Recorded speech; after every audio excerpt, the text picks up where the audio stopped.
Vous vous demandez sans doute, mais qu'est-ce que je fais sur une vidéo sur les foires aux questions? Vous êtes au bon endroit si vous êtes avocat, expert comptable, gestionnaire de patrimoine, notaire et que vous êtes en train de développer ou vous souhaitez améliorer votre site internet. Nous, c'est notre travail, on développe et on améliore les sites internet de ces professions pour les aider à développer leur activité. Et la question de la foire aux questions, elle est très pertinente parce qu'elle est souvent très mal utilisée et l'idée de cette vidéo, c'est d'éviter de refaire les mêmes erreurs que vos confrères et de l'utiliser à bon escient. La foire aux questions, elle a 3 intérêts. Elle a l'intérêt de faciliter la visibilité sur votre site internet. Un site web, on a tendance à beaucoup trop mettre de texte à l'intérieur. Si vous arrivez à condenser certaines questions que se posent la plupart de vos prospects, et je parle bien de prospects en matière de foire aux questions et pas de clients.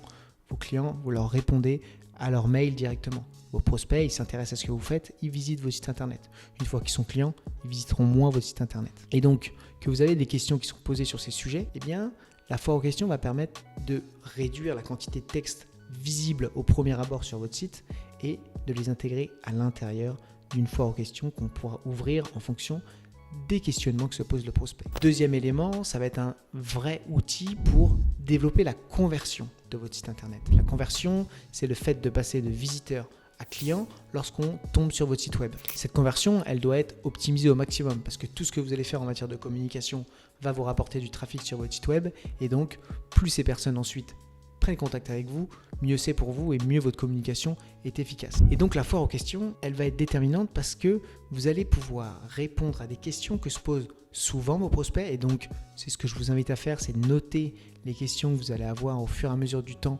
que des prospects prennent contact avec vous et de les intégrer dans la foire aux questions. L'erreur que font beaucoup de gens sur la matière, c'est d'écrire une foire aux questions où finalement ils donnent des infos qui sont très importantes pour les personnes qui vont prendre contact avec eux. La foire aux questions vient compléter le discours qui a déjà été écrit sur le site internet. Si vous n'avez pas besoin de foire aux questions, tant mieux, c'est que vous avez bien structuré votre site et que vous n'en avez pas eu besoin, du moins sur vos pages d'accueil ou sur vos pages de service qui ont pour vocation de convertir un maximum de monde en clients. Néanmoins, parfois, il va falloir préciser et lorsqu'on va préciser des éléments, on va écrire beaucoup trop de choses et ça risque de réduire la visibilité. Ce qu'on voit un peu au point 1.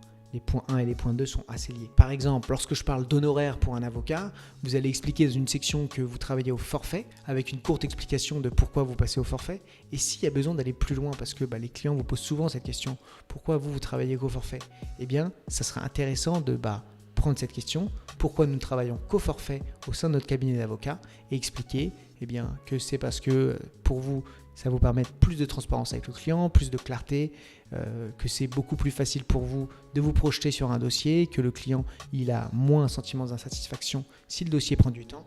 Et donc c'est du gagnant-gagnant. Que pour autant, vous pouvez travailler au temps passé ou intégrer un honoraire de résultat à l'intérieur d'une prestation. Et tout ça, c'est long. Vous avez vu tout ce que je viens de dire sur les honoraires.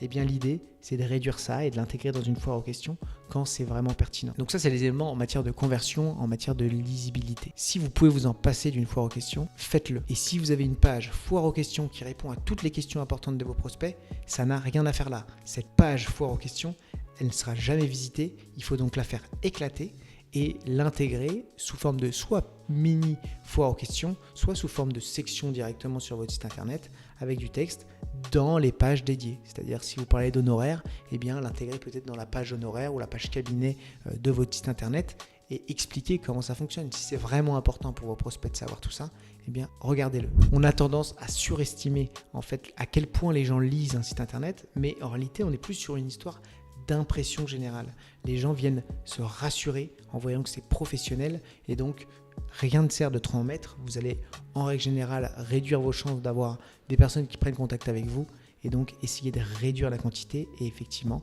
d'intégrer ces foires aux questions si vraiment c'est déterminant dans la prise de décision des personnes qui prennent contact avec vous. Enfin, c'est un troisième intérêt, les foires aux questions, et c'est sur lequel je vais m'attarder un petit peu plus, c'est sur le référencement naturel. Pour moi, une bonne foire aux questions, elle est intégrée dans un article de blog et en fait, ça va aller permettre d'aller beaucoup plus loin que l'article en question sur lequel vous avez traité sur un sujet. Je m'explique. Google, comment ça fonctionne, comment les moteurs de recherche fonctionnent, il cherche la meilleure réponse à une question posée. Lui, il a une liste de millions de mots-clés que les gens utilisent et il cherche la page sur laquelle on a le plus d'éléments de réponse autour de la problématique. Pour ça, il y a plein d'aspects techniques qui rentrent en jeu, mais finalement, le plus important, c'est de répondre à une intention de recherche. Quand je mets sur l'internet faut-il créer une holding en SAS ou en URL, finalement, il m'envoie le meilleur article où il y a le plus d'éléments, celui qui est le plus cliqué et donc qui est au top du top en matière d'intention de recherche. Et donc, la foire aux questions,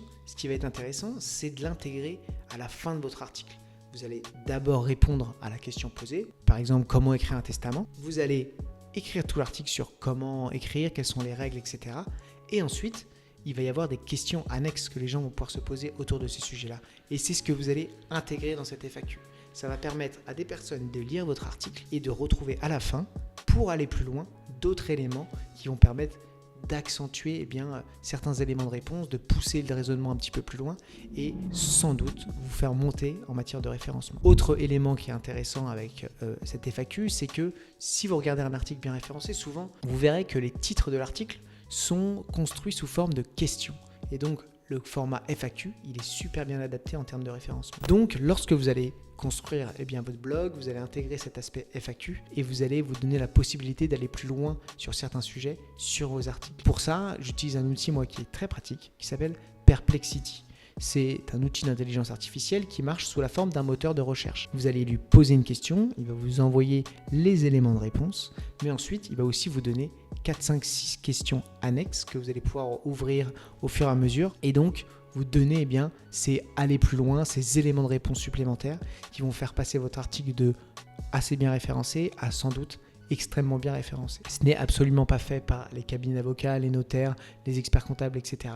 C'est donc une opportunité en matière de référencement aujourd'hui pour ceux qui cherchent à développer grâce à ce biais-là. Et donc pour résumer, intégrer des FAQ à la fin de vos articles de blog où vous intégrez de nouveaux éléments de réponse qui vont vous permettre d'augmenter votre référencement. J'espère que cette vidéo vous aura aidé pour structurer ces foires aux questions et que vous intégrerez ça à l'intérieur de vos sites internet de manière intelligente, que ça va vous aider en matière de référencement. Je serais très curieux d'avoir des résultats et que vous m'envoyez un petit mot directement sur LinkedIn si ça a fonctionné pour vous.